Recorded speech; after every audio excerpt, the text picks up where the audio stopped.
अस्सलाम वालेकुम नाज़रीन, मैं हूं सुहेल खान और आप देख रहे हैं सुहेल इनसाइड 24। नाज़रीन, आज हमारे व्लॉग में शामिल है कि इसराइल की चीखें क्यों निकल रही हैं।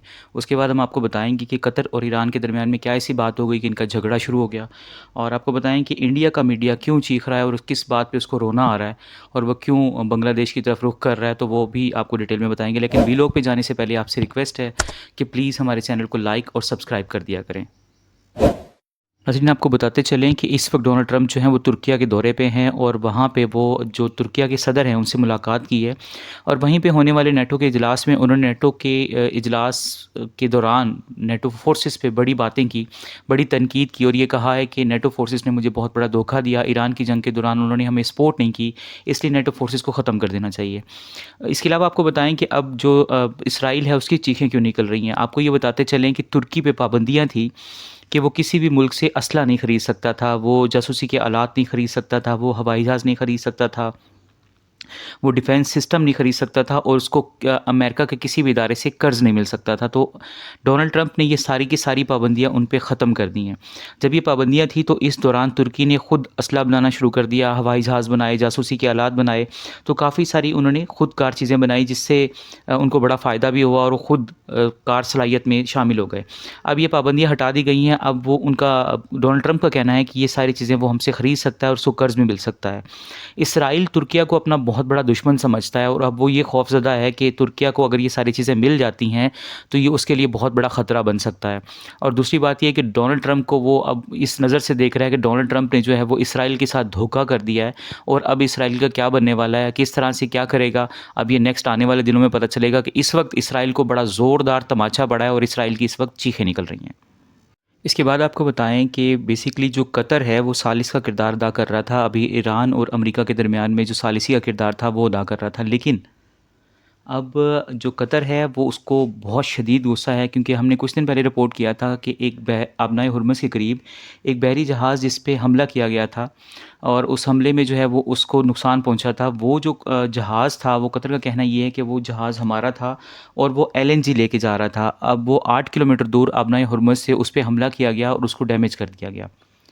और इस हमले के बाद जो अब कतर है उसका शदीद गुस्सा है। अब देखें ईरान क्या करता है, लेकिन शायद ईरान को भी इस तरह की हरकत नहीं करनी चाहिए कि जो बेसिकली जो सालिस हैं आपके साथ, जो अच्छा किरदार अदा कर रहे हैं, कम से कम आप उनको इस तरह से हमले का निशाना ना बनाएं, क्योंकि यहाँ से जितने भी कारगो गुजरने हैं वो गुजरने तो खलीजी ममालिक के अंदर से ही हैं, और खलीजी ममालिक वो आपको सपोर्ट भी कर रहा है, आपका साथ भी दे रहा है।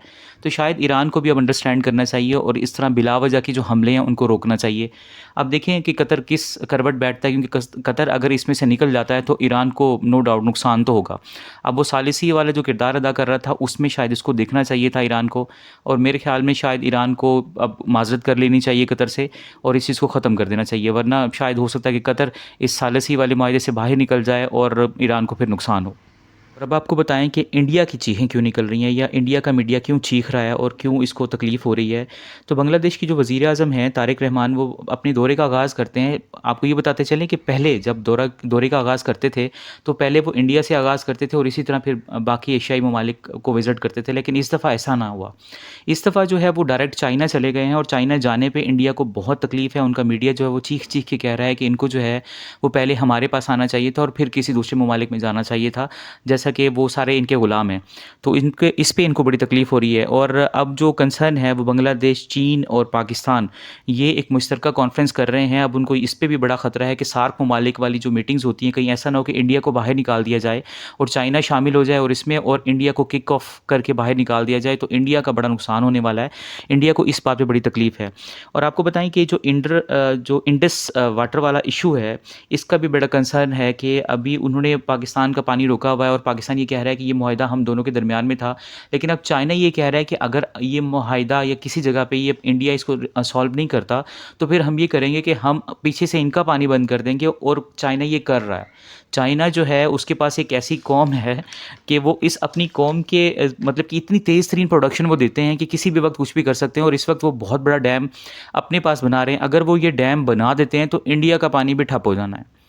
तो नाज़रीन, अब तक के लिए इतना। अगर आपको हमारा वीलॉग अच्छा लगे तो प्लीज़ लाइक और सब्सक्राइब कर दिया करें।